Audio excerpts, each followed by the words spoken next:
चंद्रयान 2 ने चंद्रयान 3 का वेलकम किया है। यह बड़ी खबर इस वक्त की।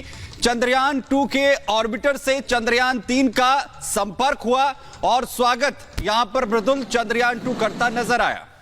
और आपको यह भी बता दें, जो दर्शक इस समय सुन रहे हैं, चंद्रयान 2 जब पहुंचा था तब उसने इसी कक्षा में प्रवेश किया था और उसी ऑर्बिटर ने वेलकम बडी कहकर स्वागत किया है। और अब इंतजार है चंद्रयान 3 के चांद की सतह पर उतरने का। इसरो ने जो जानकारी दी है वो हम दिखा रहे हैं, जो सोशल मीडिया प्लेटफॉर्म एक्स पर उन्होंने जानकारी दी है। चंद्रयान 2 ने सलोनी स्वागत किया।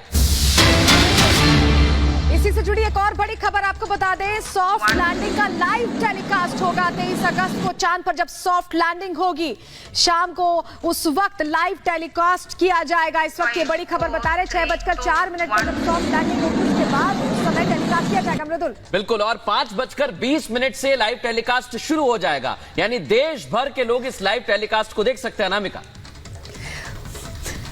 5:20 से टेलीकास्ट स्टार्ट होगा और 6:04 पर इसकी लैंडिंग होगी। लेकिन अब उम्मीदें भारत के चंद्रयान 3 से इसलिए ज्यादा बढ़ गई हैं क्योंकि लूना 25 अनसक्सेसफुल रहा, क्रैश हुआ मृदुल। इस वजह से अब भारत से सबकी उम्मीदें हैं। मनीष पुरोहित, इसरो वैज्ञानिक इस वक्त सीधा हमें ज्वाइन कर रहे हैं। मनीष जी, बहुत स्वागत। और जो जानकारी मिल रही है, जैसे एक्स सोशल मीडिया प्लेटफॉर्म पर जानकारी इसरो ने साझा की है कि जो ऑर्बिटर रहा है चंद्रयान 2 का, उसने चंद्रयान 3 का वेलकम किया है। सर आप बताएं थोड़ा सा, ये क्या प्रोसेस रहा?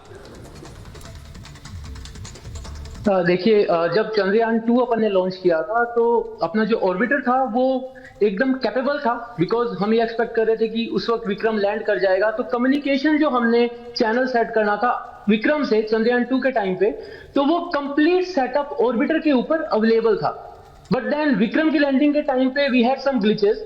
तो अब ये जो अपना विक्रम है, इस विक्रम से चंद्रयान 3 के विक्रम से उस कनेक्शन को सेट कर दिया गया और ये पहले से ही डिसाइडेड था। ये डिसाइडेड था पहले से ही कि जो हमारा विक्रम है चंद्रयान 3 का, वो रोवर से भी बातें करेगा। रोवर अपनी सारी इंफॉर्मेशन विक्रम को देगा। विक्रम वो इंफॉर्मेशन या तो अपने प्रोपल्शन मॉड्यूल के थ्रू या चंद्रयान 2 के ऑर्बिटर के थ्रू या डायरेक्ट जो अपना इसरो का डीप स्पेस नेटवर्क के बड़े बड़े एंटीनास ग्राउंड स्टेशन पे लगे हुए हैं उनके थ्रू कम्युनिकेट करेगा। अब देखिए, यहां पर ये एक प्लानिंग के तहत इसलिए किया गया है क्योंकि इन केस जब हम चांद पर उतर रहे हैं तो जो हमारी लैंडिंग साइट है, मान लीजिए हम उससे थोड़ा इधर उधर भी अगर लैंड करते हैं और हमारा अर्थ से डायरेक्ट कनेक्शन नहीं हो पाता है, हो सकता है कि हम किसी गड्ढे के पास में उतर जाएं और हम छिप जाएं। क्वाइट अ पॉसिबिलिटी, बिकॉज चांद पर बहुत गड्ढे और साउथ पोल में तो गड्ढे ही गड्ढे, खूब सारे क्रेटर्स हैं। तो इसके लिए ये जो चंद्रयान 2 के ऑर्बिटर से हमारा कनेक्शन हो गया और ये 2 वे कम्युनिकेशन है। मतलब चंद्रयान 2 जो है उसका ऑर्बिटर विक्रम लैंडर से चंद्रयान 3 के विक्रम से बात कर सकता है, विक्रम अपने सारी मन की बातें उससे शेयर कर सकता है और ये दोनों जो बातें होंगी वो सब हम भी सुन सकते हैं। तो ये एक तरीके से कंप्लीट फुल प्रूफ प्लानिंग हो गई है कि अब किसी भी केस में लास्ट टाइम जो कम्युनिकेशन ब्लैकआउट हुआ था अब वो नहीं होने वाला है। और ये बहुत महत्वपूर्ण है क्योंकि कम्युनिकेशन बहुत जरूरी है। पिछली मर्तबा हमने देखा था पुरोहित जी, जब चंद्रयान 2 पहुंचा था, कम्युनिकेशन खत्म हुआ था, उसके बाद हमने देखा भी कि उसको लेकर कई सारे वैज्ञानिकों ने मेहनत की और कड़ी मेहनत का नतीजा है जब चंद्रयान 2 और 3 की बातचीत हुई है। इसके एक कदम और मैं आगे आपसे समझना चाहता हूं और आप आसान भाषा में हमारे दर्शकों को समझाएं, चंद्रयान 3 और चंद्रयान 2 की बातचीत में क्या मिल सकता है, भविष्य के लिए कितना फायदा हो सकता है, हम क्या और भी जानकारी जुटा सकते हैं, क्योंकि कई सालों से चंद्रयान 2 वहां मौजूद है।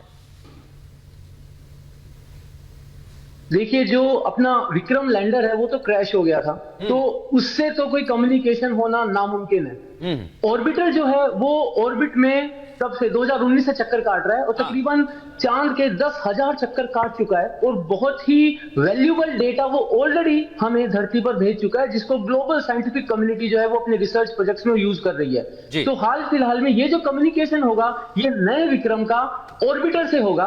हम हमारे विक्रम से, जो चंद्रयान 2 का विक्रम था, उससे कोई कम्युनिकेशन अभी नहीं बिठा सकते क्योंकि वो तब क्रैश लैंड कर गया था। तो वो तो देखिए एक भविष्य की पॉसिबिलिटी है, जब अपने जो भारत के एस्ट्रोनॉट्स जो हैं जब वो वहां पहुंचेंगे चांद पे और फिर वो वहां जाकर उसका अगर वो कुछ सामान इकट्ठा कर पाए, वापस ला पाए और फिर हम उसे वापस धरती पर लाकर एनालाइज कर सकें, तो वो कुछ एक अलग पॉसिबिलिटी हो सकती है। बट अभी इस वक्त जो कम्युनिकेशन है वो विक्रम का, चंद्रयान 3 के विक्रम का, चंद्रयान 2 के ऑर्बिटर से जो चांद की चारों तरफ घूम रहा है। मनीष जी, बहुत सारी संभावनाएं हैं और भारत उस संभावनाओं को तलाशते हुए वहां तक पहुंच चुका है।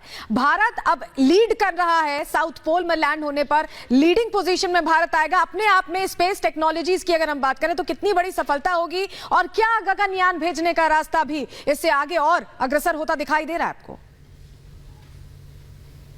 देखिए, एक बात जो सबसे सिंपल शब्दों में कही जा सकती है वो ये है कि जो कॉन्फिडेंस है वो इतना बढ़ जाएगा कि फिर कोई भी बड़ा चैलेंज बड़ा नहीं लगेगा। देखिए, गगनयान अपने आप में एक बहुत बड़ा चैलेंज है, लेकिन हम जैसे एक एक कदम करके आगे बढ़ रहे हैं। हम अगर चंद्रयान 3 की लैंडिंग करवाते हैं, विक्रम सॉफ्ट लैंडिंग करता है, रोवर निकलता है, प्रॉपर कम्युनिकेशन होता है। अब देखिए, यहाँ पे अगर अपन थोड़ा सा इसको कंपेयर करें तो लूना 25 में जो प्रॉब्लम आई, वो जो प्रॉब्लम थी उसमें भी कम्युनिकेशन नहीं हो पा रहा था। 16-17 घंटे कोशिश करते रहे, कम्युनिकेशन नहीं हो पाया। तो कम्युनिकेशन नहीं हो पाना ये एक बहुत ही बड़ा नाइटमेयर हो सकता है। ठीक है, तमाम जरूरी जानकारियां दे रहे हैं मनीष पुरोहित। मनीष जी, आपसे और भी चीजें समझेंगे। अभी सबके मन में थोड़ा कंफ्यूजन साउथ पोल को लेकर भी है, उसको लेकर बहुत सारी बातें आपसे समझनी है। वापस लौटेंगे, एक रिपोर्ट दिखा देते हैं।